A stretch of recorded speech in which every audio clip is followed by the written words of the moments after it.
अस्सलाम वालेकुम नाज़रीन, प्रोग्राम दिन भर में खुश आमदेद। मैं हूँ आपकी मेज़बान माहम ज़ाहिर और मैं हूँ इमरान सनाउल्लाह। प्रोग्राम के आगाज़ में सबसे पहले बात करते हैं सुप्रीम कोर्ट की मखसूस नशस्तों पर फैसले पर अमल दरामद के लिए दोबारा वजाहत की। तो आपको बताएं कि PTI को मखसूस नशस्तें देने के मामले पर सुप्रीम कोर्ट के अक्सरियती जजेस ने एक और वजाहत जारी कर दी है। अक्सरियती जजेस की राय में कहा गया है कि इलेक्शन एक्ट में तरमीम से 12 जुलाई का फैसला गैर मौसर नहीं हो सकता।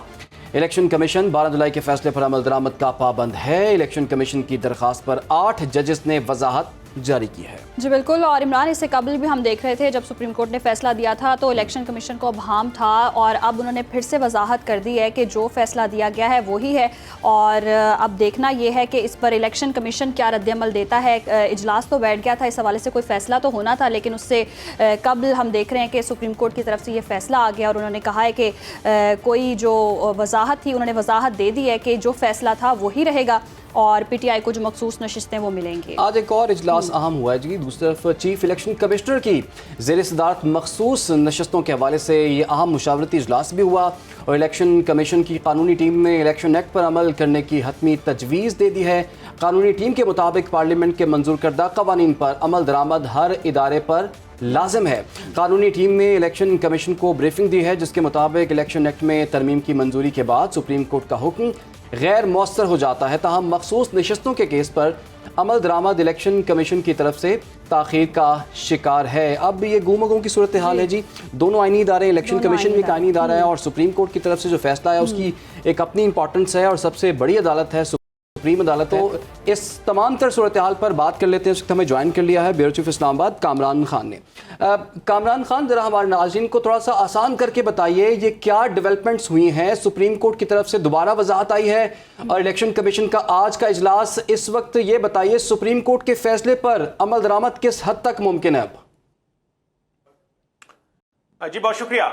देखिए, इस सीक्वेंस को अगर आप मुख्तसरन ये देख लें, इस वक्त एक आईनी पैकेज है, आईनी तरामीम का पैकेज, जिसकी मंजूरी के लिए ये तमाम जो है वो इदारे जो हैं वो अपने अपने इजलास जो है वो बुला रहे हैं, फैसले सादिर किए जा रहे हैं, मुशावरत हो रही है और मीटिंग्स हो रही है।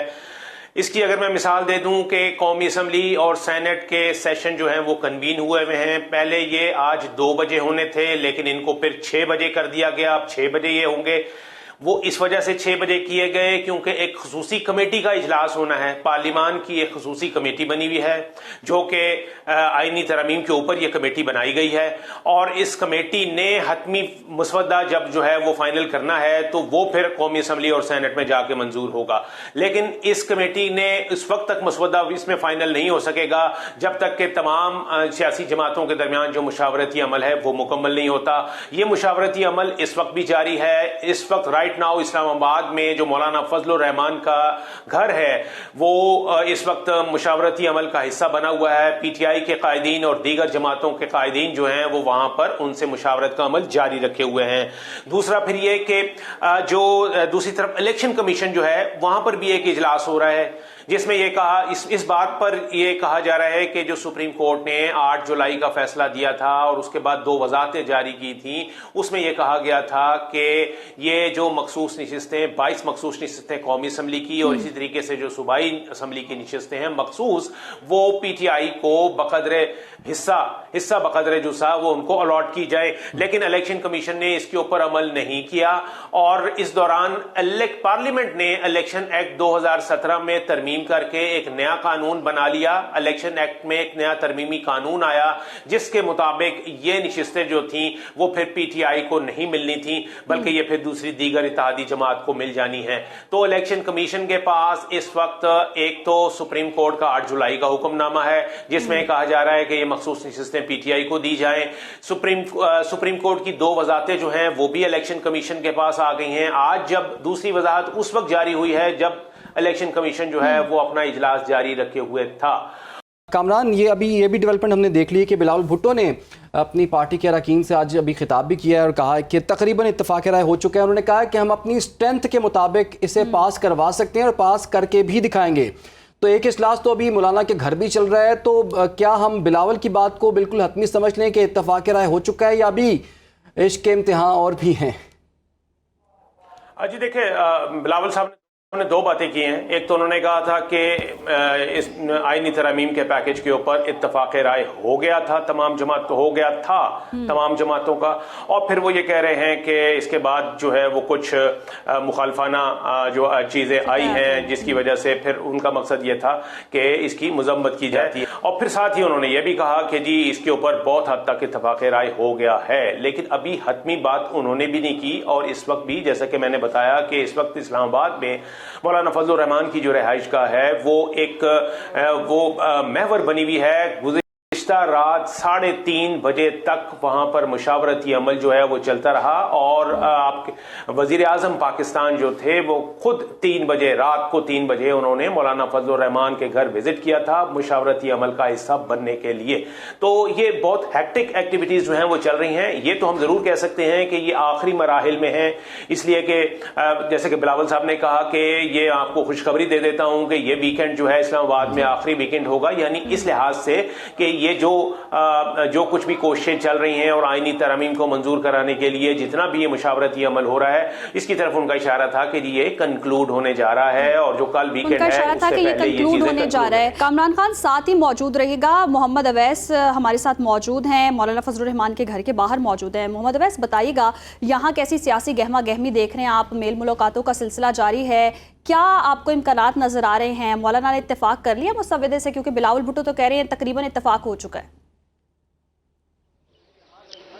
जी बिल्कुल, देखें क्योंकि ये तो कहना कबल अज़ वक्त होगा कि आया JUI और पाकिस्तान पीपल्स पार्टी और इसके साथ जो दीगर इत्तेहादी जमातें हैं जो कि अपोजिशन जमातें हैं जैसे कि पाकिस्तान तहरीक इंसाफ है कि आया उनमें इत्तफाक हुआ है या नहीं, क्योंकि अब से कुछ देर कबल पाकिस्तान पीपल्स पार्टी के चेयरमैन बिलावल भुट्टो जरदारी जो हैं वो यहाँ से तकरीबन आधे घंटे की मुलाकात मौलाना फजलुर रहमान से करके वापस रवाना हो चुके हैं, जबकि पाकिस्तान तहरीक इंसाफ का वफ्द इस वक्त भी मौलाना फजलुर रहमान की रिहाइशगाह पर मौजूद है, क्योंकि इससे कबल तमाम 5 बड़ी सियासी जमातों के जो रहनुमा थे, सरबराहान थे, उनकी एक बैठक हुई और उसमें मुसवदे पर जो है वो तफसीलन गुफ्तगू की जा रही है। लेकिन ताहम अभी तक ये कहना कबल अज़ वक्त होगा कि आया जो मुसवदा है, आईनी तरमीम का जो मुसवदा है, उस पर इत्तफाक राय हो चुका है या नहीं, क्योंकि chairman people's party Bilawal Bhutto Zardari जो है वो यहाँ से रवाना हो चुके हैं। उन्होंने मीडिया से कोई बात नहीं की, लेकिन इम्कान है कि जैसे ही ये मुलाकात ख़त्म होगी तो हतमी फैसला जो भी होगा उससे मीडिया को आगाह भी किया जाएगा। इस वक्त भी मौलाना फजलुर रहमान का जो घर है, जो रिहाइशगाह है, वो इस वक्त भी सियासी गढ़ जो बन चुका है, सियासी जो सरगर्मियों का गढ़ इस वक्त बना हुआ है, क्योंकि तमाम तर नज़रें जो हैं वो इस वक्त JUI के सरबराह मौलाना फजलुर रहमान पर मरकूज़ हैं, तमाम तर सियासी जमातें, क्योंकि गुज़श्ता रात भी जब यही मीटिंग्स हुई थी तो उस वक्त भी मौलाना फजलुर रहमान की जानिब से कुछ शराइत भी वो भी सामने रखी गई थी कि एक तरफ तो हुकूमत वक्त जो है उनसे मुज़ाकरात करना चाहती है, उन्हें एक टेबल पर बिठाना चाहती है, जो मुसवदा है उस पर इत्तफाक राय कायम करना चाहती है, लेकिन दूसरी तरफ जो अपोजिशन के कायदीन हैं, उनके जो अरकान असम्बली हैं, जो सेनेटर्स हैं, उनको भी गायब कर लिया गया है, क्योंकि मौलाना फजलुर रहमान जो है वो तवक्को कर रहे थे कि आज सूरत हाल बेहतर होगी, और जो गायब जो इल्ज़ाम आयद किया जा रहा है अपोजिशन की जानिब से कि उनके अरकान को गायब किया गया है, वो अरकान भी मंजर आम पर आ जाएंगे तो हालात बेहतर होंगे। लेकिन क्योंकि अभी तक 2 घंटे से ज़ायद का वक्त हो चुका है, ये मुलाकात जो है वो जारी है। हतमी फैसला जो है वो जैसे ही ये जो इस वक्त मुशावरत जारी है, जैसे ही मुशावरत ख़त्म होगी तो उसके बाद ही कहा जा सकता है कि आईनी तरमीम का जो मुसवदा है उस पर इत्तफाक राय हो चुका है या नहीं। मुशावरत का सिलसिला जारी है मौलाना फजलुर रहमान की रिहाइशगाह पर। बहुत शुक्रिया आपका मोहम्मद अवैस, और हमारे साथ मौजूद थे। और हुकूमत की कोशिश है और एफर्ट भी करी काफी दिनों से, लेट नाइट तक भी इनकी मुलाकातें हो रही, मौलाना फजलुर रहमान को मनाने की काफी कोशिश की गई। मौलाना फजलुर रहमान पर सबकी नजरें जमी हुई है कि वो क्या चाहते हैं और किससे इत्तफाक होता है, मुसवदे पर इत्तफाक हो पाता है या नहीं हो पाता, ये तो बाद में पता चलेगा। फिलहाल यहाँ वक्त हुआ है ब्रेक। आप हमारे साथ रहिए। वेलकम बैक जी। एक और अहम मामले पर आवाम की जो तवज्जो है मबजूल करवाते हैं। लाहौर कराची मोटरवे पर ननकाना बुच्चे की रोड पर राय मनसब अली खान इंटरचेंज इफ्तिताह के कई माह बाद भी मंसूबा ताहाल शुरू नहीं हो सका है। राय मनसब अली खान इंटरचेंज पर ताहाल एक ईंट तक नहीं लगाई जा सकी है।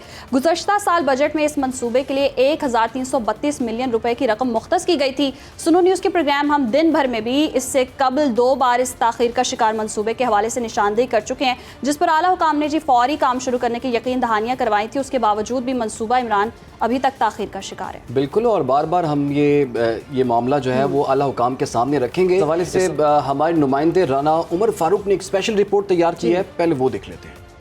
इस वक्त मैं मौजूद हूँ लाहौर कराची मोटरवे के नीचे ननकाना बुच्चेकी रोड के मुकाम पर। ये वो मुकाम है कि यहाँ पर राय मनसब अली खान इंटरचेंज बुच्चेकी के मंसूबे का ऐलान 2021 में किया गया। 6 अगस्त 2023 को वज़ीर आज़म पाकिस्तान मियां मोहम्मद शहबाज शरीफ ने खुडियाँ कसूर के मकाम पर दीगर मंसूबों के साथ राय मनसब अली खान इंटरचेंज बुच्चेकी के मंसूबे का बाकायदा इफ्तिताह किया। 1332 मिलियन की रकम इस मंसूबे के लिए रख दी गई। नेशनल हाईवे अथॉरिटी को ऑर्डर किया गया कि जल्द अज जल्द राय मनसब अली खान बुच्चेकी इंटरचेंज के मंसूबे पर बाकायदा काम का आगाज कर दिया जाए, लेकिन इतना अरसा गुजरने के बावजूद यहाँ पर किसी भी किस्म का कोई भी तमीराती काम शुरू नहीं किया गया। सारे इंटरचेंज तो बनना चाहिए, अहम जरूरत है। कुछ जो लागे पिंड ने जिवें सानू हुण अपना खियाड़े जाना पैंदा एड्डी दूर, इत्थे बन जाएगा सानू नज़दीक हो जाएगा। इत्थे ਜਿਹੜੇ ਪਿੰਡ ਲਾਗੇ ਲਾਗੇ ਉਹਨਾਂ ਨੂੰ ਸਹੂਲਤ ਹੋ ਜਾਏਗੀ। ਸਾਡੇ ਜ਼ਿਲ੍ਹੇ ਨੂੰ ਇੱਕ ਇੰਟਰਚੇਂਜ ਮਿਲਦੀ ਹੈ ਬੁੱਚੇਕੀ ਤੋਂ ਆਪਣਾ ਨਨਕਾਣਾ ਸਾਹਿਬ, ਉੱਥੇ ਸਾਨੂੰ ਬੜੀ ਦੁਸ਼ਵਾਰੀ ਜਾਣਾ ਪੈਂਦਾ ਖਿਆੜੇ ਕਲਾਂ ਤੇ ਮਿਹਰਬਾਨੀ ਕਰਕੇ ਗਵਰਨਮੈਂਟ ਵੱਲ ਇਲਤਜਾ ਕਰਨਾ ਹੈ ਕਿ ਜਲਦ ਤੋਂ ਜਲਦ ਜਿਹੜਾ ਨਾ ਸਾਡੇ ਇੰਟਰਚੇਂਜ ਦਾ ਇਫਤਤਾਹ ਕੀਤਾ ਜਾਵੇ। ਨਨਕਾਣਾ ਬੁੱਚੇਕੀ ਰੋਡ ਦੇ ਉੱਪਰ ਇੰਟਰਚੇਂਜ बनना ਲਾਜ਼ਮੀ ਚਾਹੀਏ। ठीक है, इतने इंटरचेंज कोई नहीं है, बहुत डिस्टर्ब होती आवाम तो लिहाजा मेहरबानी इंटरचेंज बनना चाहिए। बुच्चेकी और गिरदोनवा के लोग जो है वो बहुत ज़्यादा तादाद में इधर सफ़र करते हैं। अगर इंटरचेंज बन जाता है तो लोगों को बहुत ज़्यादा आसानी हो जाएगी और उसको उनकी मुश्किलात भी कम हो जाएगी। बुच्चेकी सर जी इंटरचेंज बनना चाहिए, सानू बड़ी सहूलत है, ज़रूरी इंटरचेंज होनी चाहिए है। इस वक्त जो वफाक में गवर्नमेंट है वो मुस्लिम लीग नून की है और उन्हीं का ये मंसूबा था, तो जो कि अभी तक पिछले 3 साल से इसका काम शुरू भी नहीं हो सका। गुजारिश है कि इस मेहरबानी करके इस इंटरचेंज को जल्द अज जल्द शुरू करके और मुकम्मल किया जाए, ताकि यहाँ पे जितने भी इंडस्ट्रीज़ छोटी मिलों वाले लोग हैं और दिल्ली के लोग जो सफ़र कर रहे हैं और उस सफ़र के दौरान छोटे मोटे रश की वजह से जो एक्सीडेंट होते हैं उन तमाम मुश्किलात से हमें निकाला जाए। उस तरह असीं जाइए लाहौर GT रोड वाल दी तो साढ़े 2-2.5 घंटे ज़ाया होंदे ने। टाइम बचत वास्ते असीं बचाइए तो 40-45 मिनट का सफ़र साढ़ा लाहौर का। साडी तो यही रिक्वेस्ट है कि मोटरवे बनना चाहिए। राय मनसब अली खान इंटरचेंज अपनी मुस्लिम लीग नून की गवर्नमेंट ने ऐलान किया था, वो अभी तक वो नामुकम्मल है और जो इस वक्त हमें इन सब मुश्किलात का सामना करना पड़ रहा है। हमारी अपने प्राइम मिनिस्टर से हम्बल रिक्वेस्ट है कि वो इसको जल्द अज जल्द जो है ना इसको पाया तकमील तक पहुँचाएँ। बुच्चेकी, ननकाना साहब और गिरदोनवा के लाखों लोग यहाँ पर इंटरचेंज ना बनने की वजह से बहुत सी सफरी दुश्वारियों का सामना कर रहे हैं। अगर यहाँ इंटरचेंज बन जाता है तो वो लोग सफरी सहूलतों से मुस्तफीद हो सकते हैं। राना उमर फारूक खान, डिस्ट्रिक्ट रिपोर्टर, सुनो न्यूज़, ननकाना साहब।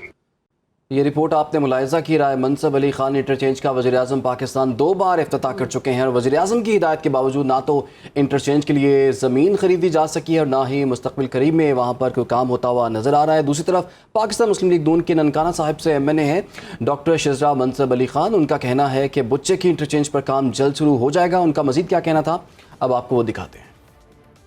खान के नाम पे जो इंटरचेंज मंजूर हुआ है, जो कि मैं समझती हूँ कि तमाम ननकाना ज़िला के लिए और ख़ास तौर पे बुच्चेकी के अवाम के लिए बहुत अहम मंसूबा है और इंशाअल्लाह ताला इसके बनने के बाद तमाम बुच्चेकी के अवाम के लिए बहुत फ़ायदा होगा, बहुत फ़ायदामंद साबित होगा।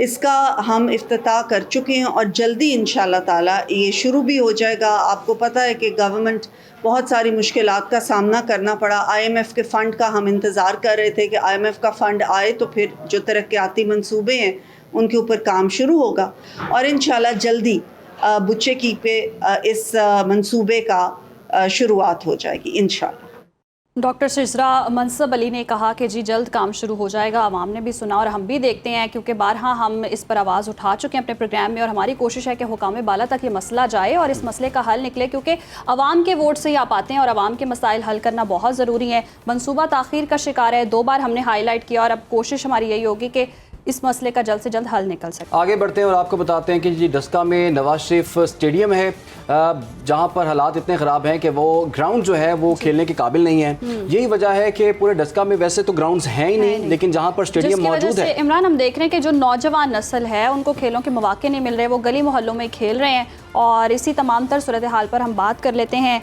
अमीन रज़ा मुग़ल से। जी अमीन, बताइएगा क्या सूरत हाल है, इस पर कोई एक्शन क्यों नहीं लिया जा रहा? जी बिल्कुल, मैं इस वक्त डस्का के इकलौते नवाज शरीफ स्टेडियम में मौजूद हूँ और यहाँ पर इस स्टेडियम की हालत ज़ार ये है कि अरसा दराज से ये स्टेडियम जो है वो ज़ेर अताब रहा है। कभी कबड्डी के मैचों की वजह से इसकी ग्राउंड को काट पछाड़ की गई, और इसके अलावा इसके अतराफ़ में जो कई फुट गहरी जो खंदकें खोदी गई हैं ताकि पानी का वहाँ पर निकास हो सके, और यहाँ पर पानी के को खुश करने के जो रेत डाली गई थी वो भी अभी तक उठाई नहीं गई। और इसके अलावा इसके जो वाशरूम है वो भी यहाँ पर गंदगी के अमाज का बने हुए हैं, और यहाँ पर अक्सर आप मेरे पीछे देख सकते हैं कि सीढ़ियों के आगे, एंट्रेंस के आगे ही पानी खड़ा है जो डेंगी की जो है ना वो अमाज का बन रहा है। तो यहाँ पर नौजवान नस्ल ने मुतालबा किया है कि डस्का के नवाज शरीफ स्टेडियम की हालत ज़ार पर रहम किया जाए और इसकी हालत ज़ार को बेहतर किया जाए ताकि नौजवान नस्ल जो है वो अपनी खेलों की सरगर्मियाँ जारी रख सके। जी